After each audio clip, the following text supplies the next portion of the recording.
Have a green light. We have a green light, which means we can go. There we go. Armagh Palace Demesne, and we'll go right up the hill just to show you the palace. Gallows Hill's up there. We'll stop on the way back and we'll show you it. That's the cottage. It was built for one of the later archbishop's sisters. And there's a walk in there with a rugby club, Armagh Rugby Club play. It was originally a garden. And of course you got some bridge as well in there as well. And there's Armagh, there's a palace.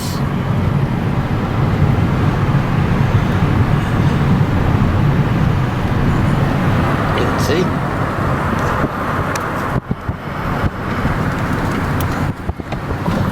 And we could drive round to the palace left.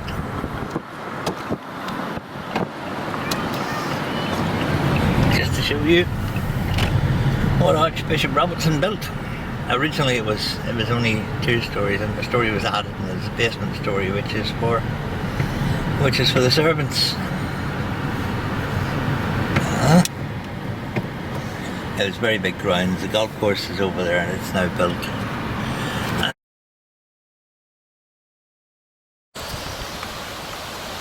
At the back of Armagh Palace, the white building in front of me, you can see, is a greenhouse where they used to grow vegetables and herbs and stuff for the palace. Across there is a sensory garden. There's no water turned on. There's usually water running out of fountains and stuff. And if you go along here, apparently Archbishop Robertson didn't like the smell of food. So what he would do is, there's a palace over there. There's his chapel. He would send people over to the stables to cook the food. And the stables you can see through the trees there. Now, they would bring the food from the palace stables. They'd bring them across here. There's the palace stables again, back on top. They'd bring them across here. That's the little chapel. It's beautiful inside, that's the ship's not open. And they'd have to bring them down the steps and under the ground and into the palace. So poor Archbishop Robertson couldn't smell the food. Maybe he ate with a peg on his nose. I don't know. Then he couldn't smell the food, I suppose. Although I suppose if you taste something, you still smell it, don't you? Now, here's the palace.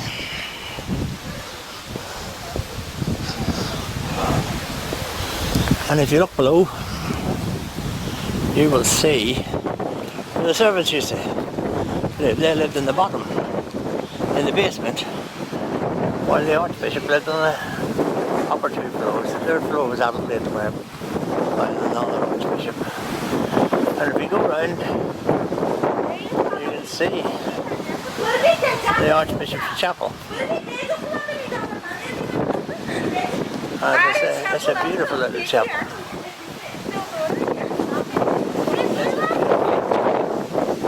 Go back because they might not like it. Anyway, that's this little chapel, which is Grade 1 listed. Apparently the Queen was once in there. Okay, let's go on round to the front of the palace.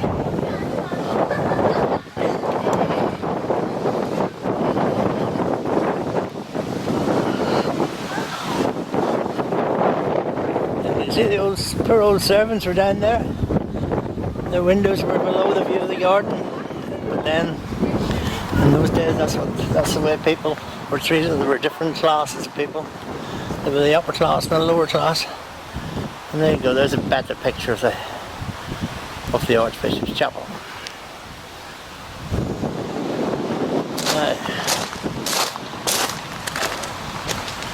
Seems to be closed today. I have a knock on the door. Yeah, and there's usually a security guard in there. And you can usually get out again. Here we go.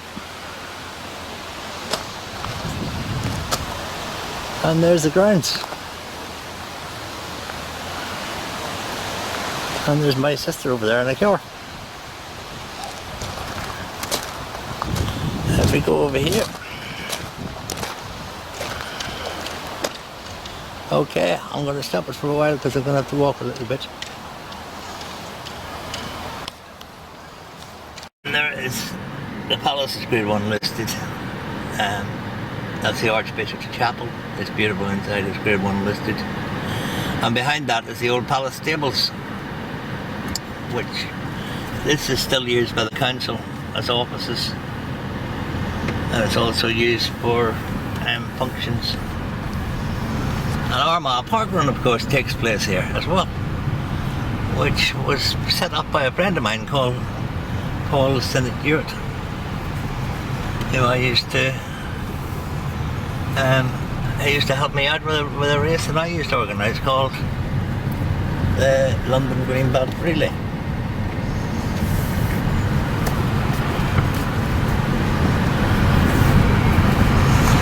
And he set up Park Run in Bushy Park, many years ago, and now it's all over the world.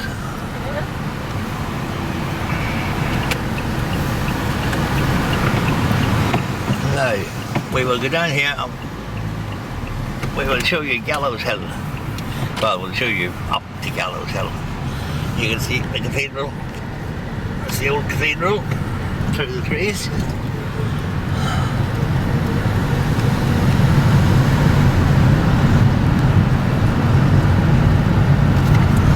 The rugby club.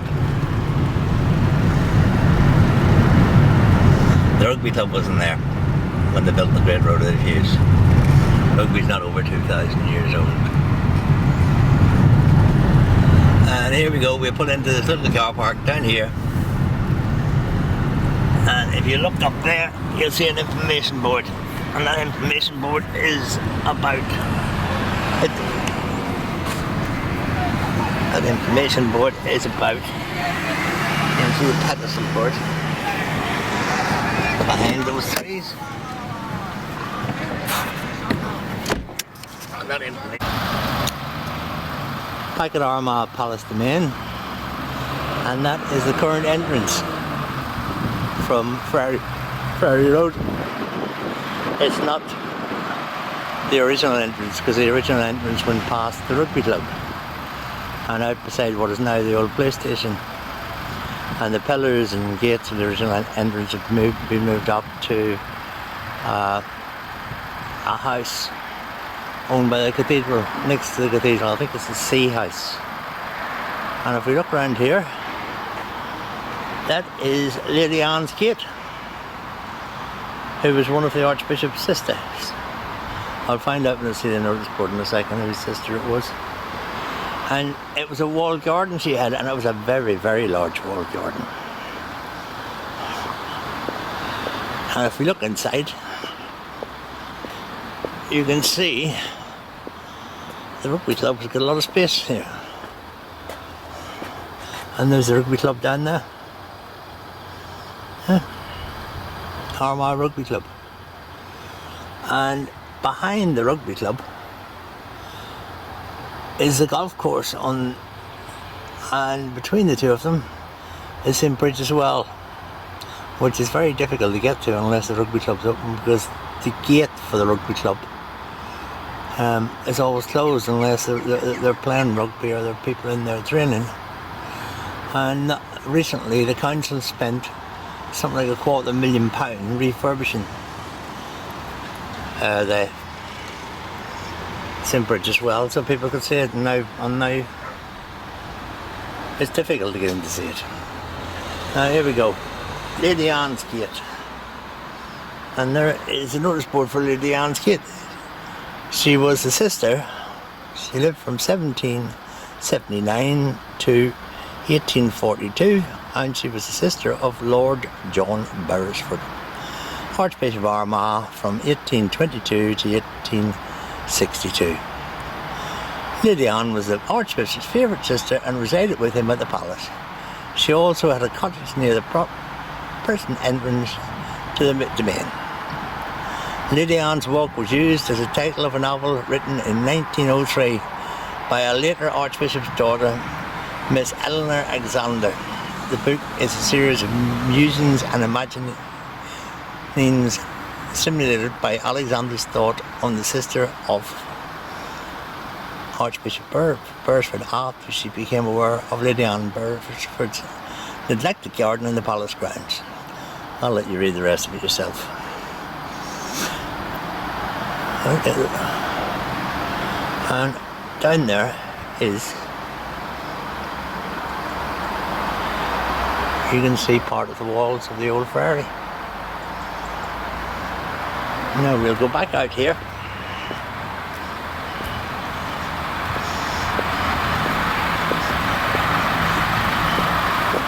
Back out onto the drive up, and if you look up there, that's Gallows Hill again. You can see some of the domain. That busy road over there is Friary Road. And I'll just stop us for a while. The board is about Gallows Hill. Archbishop Robinson moved it after he built the palace because he didn't want to see people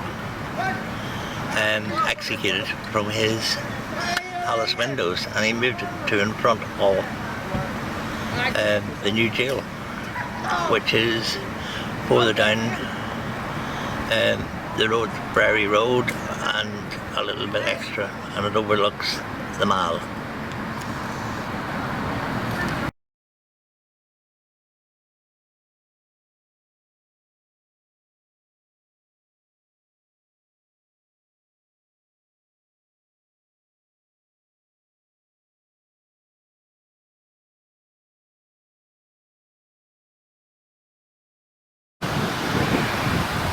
The building in front of me is the Palace Lodge, and up to recently it was used as offices by Armagh City, Banbridge and Craigavon Borough Council. That's quite a mouthful, isn't it? And now, if you want, you can let it. Nice place for a house. You have a big garden. I better get across here quick because there are cars coming. I don't think there's any information about it. And it's down here is the old 12th century Franciscan friary ruins. There's not that much of it left. Actually, there seems to be some of it gone since the last time I've been here. Whatever they've done that. It's been through a lot in this day. It's seen wars. It's seen the Archbishop take stones to build walls and to build part of his palace. It did have the biggest friary church in Ireland at its time. The poor old Franciscans, they had to leave when the English came in the 16th and the 17th century. They found refuge in South Armagh, at Creggan, and also I think they found refuge somewhere in County Tyrone. If you look here, the history of the friary goes back to actually the 13th century. It's 1263, where it was founded by Archbishop Scanlon. The ruin you see here is 13th century friary, which at almost 50 metres is the longest friary church in Ireland. I'll let you read the rest of that yourself. And there's a picture of what it would have looked like in its heyday. That's quite interesting. During excavations in the 1970s, approximately 1,000 skeletons were removed from the church's interior and carefully reburied.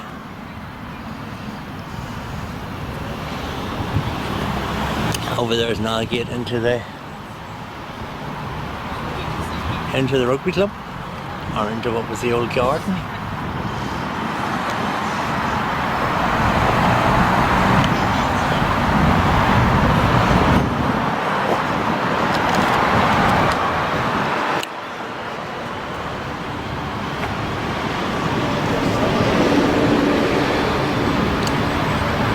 Pretty impressive place.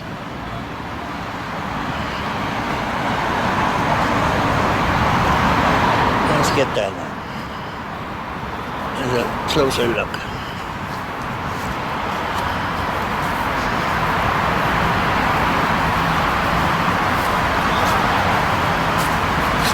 You can see turrets in the walls. It was used by a barracks, I think by the Williamite army. It's amazing how little of it's left compared to the photo we have just seen. Now if we head over here,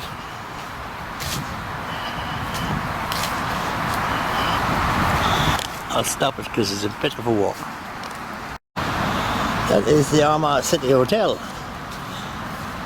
in front of us, and there's a sign pointing to St Bridget's Well, which is probably all closed up because it's in the grounds of the rugby club. Oh, the grounds of the rugby club are open. Does that mean I can get in and see St Bridget's Well? It might do. Now if we go over here, there's an exit to the Palace Demesne.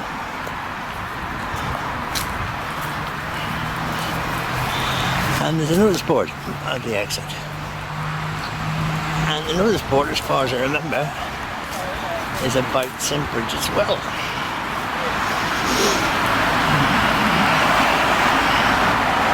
And I found this notice board very, very confusing when I first found it. Because St Bridget's Well, it seems to send you all over the place to find St Bridget's Well. And I couldn't find it. Anyway, I shall leave that for you to read. If I have a photograph of it, I'll put a photograph on. There's a map of the castle of the Palace Demesne. And then there's a key to the map. You'll have to pause it if you want to read all this. And now I will head over towards the rugby club and see if I can get to St Bridget's Well. There are lots of advertising boards in there.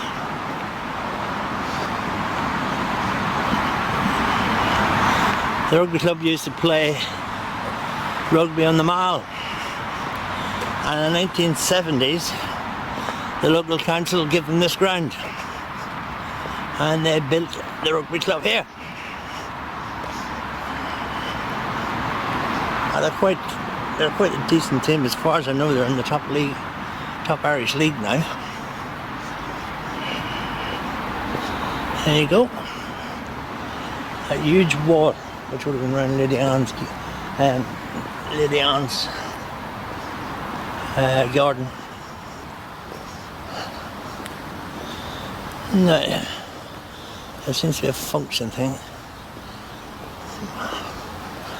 St Bridget's Well, it is over there somewhere. Might be a bit of a walk. I'll walk for a bit, turn you off. See you in a minute.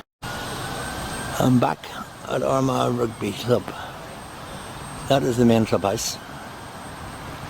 That is the main pitch over there, and in there are two other pitches. And there's also St Bridget's Well somewhere in there, which I haven't found yet, and which I may not find. It's quite a nice clubhouse. Anyway, I'll leave you with that.